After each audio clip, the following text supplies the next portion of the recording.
പ്രാർത്ഥിക്കാം. പിതാവിന്റെയും പുത്രന്റെയും പരിശുദ്ധാത്മാവിന്റെയും നാമത്തിൽ തന്നെ ആമേൻ.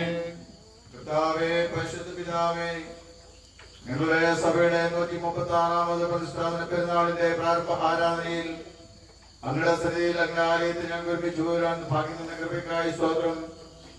അവിടുത്തെ മക്കൾ അങ്ങയുടെ ആലയത്തിന്റെ ഉപയോഗത്തിനായി ഓരോരോ വസ്തുക്കൾ ഈ വർഷവും നാം ജീവാൻ നക്കോണവരെ പ്രാപ്തിപ്പെടുത്തിയ മഹാസ്നേഹത്തിനായി ഞങ്ങളെ സ്തുതിക്കുന്നു. പ്രത്യേകിച്ച് ദേവാലയത്തിന്റെ ഉപയോഗത്തിനായി ഒരു മണി സമർപ്പിപ്പാതക്കവണ്ണം നിയമക്കളെ നമ്മൾ സഹായിച്ചു. അതിപ്പോൾ നിങ്ങൾ പ്രതിഷ്ഠിക്കുന്നു.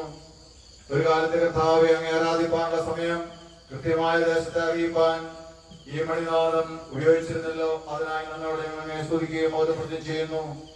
മണിനാഥം കേൾക്കുമ്പോൾ നിങ്ങളുടെ ആലയത്തിലെ ആരാധന ആരംഭിക്കുന്നു എന്നുള്ള ആ വലിയ സന്ദേശം കേട്ട് അങ്ങേ ആരാധിപ്പാൻ ഞങ്ങളുടെ കടന്നു വരുവാനും ഇക്കാലം അത്രയും അവിടുത്തെ മക്കളെ നമ്മൾ സഹായിച്ചു. ഇനിയും കർത്താവെ അങ്ങോട്ട് സഹായിക്കണമെന്ന് പ്രാർത്ഥിക്കുന്നു. അതുകൊണ്ട് അങ്ങ് നാമമോഹത്തിനായി കർത്താവെ ഞങ്ങൾ പ്രവർത്തി ചെയ്യുന്നു. ഇത് ഞങ്ങൾക്ക് ആശ്രയിച്ചത് മഹത്വം മാതൃകണമേ. യേശുനാഥൻ പ്രാർത്ഥിക്കുന്നത് ദയയോടെ കേൾക്കണമേ. ആമേൻ. പിതാവിന്റെയും പുത്രന്റെയും പരിശുദ്ധാത്മാവിന്റെയും നാമത്തിൽ saint James and saint Philipose എന്ന നാമത്തിൽ സ്ഥാപിക്കപ്പെട്ടിരിക്കുന്ന നമ്മുടെ ആരാധനായി ഈ ദേവാലയമണി നാം പ്രതിഷ്ഠിച്ച് വേർതിരിക്കുന്നു.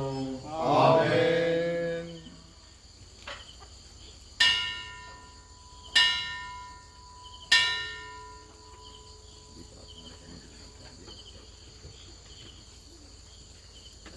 പിതാവിന്റെയും പുത്രന്റെയും പരിശുദ്ധാത്മാവിന്റെയും നാമത്തിൽ ദേവാലയത്തിന് ചുറ്റുപാടുമായി ഭാഗീകരിക്കുന്ന ഈ തൈര് നാം പ്രതിഷ്ഠിക്കുന്നു. ആമേൻ. കർത്താവേ, പരിശുദ്ധ പിതാവേ, തിരുനിവാസകത്ര മനോഹരം എന്ന തിരുവനന്തപുരത്തിൽ എഴുതിയിരിക്കുന്നല്ലോ. അങ്ങയുടെ ആലയം അത്രയും മനോഹരമാക്കി തീർക്കുവാൻ തക്കവണ്ണം അവിടുത്തെ മക്കളോട് ലഭിച്ച ഈ വലിയ ദാനത്തിനായി നമ്മുടെ സ്തോത്രം ചെയ്യുന്നു.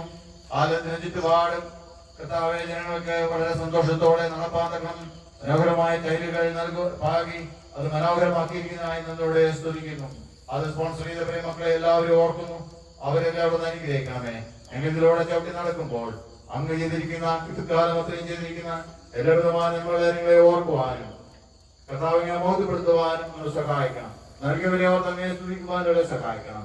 ബൗദ്ധം മാത്രം എടുക്കണമേ. യേശുനാഥൻ പ്രാർത്ഥിക്കുന്നത് ദയയോടെ കേൾക്കണമേ. ആമേൻ.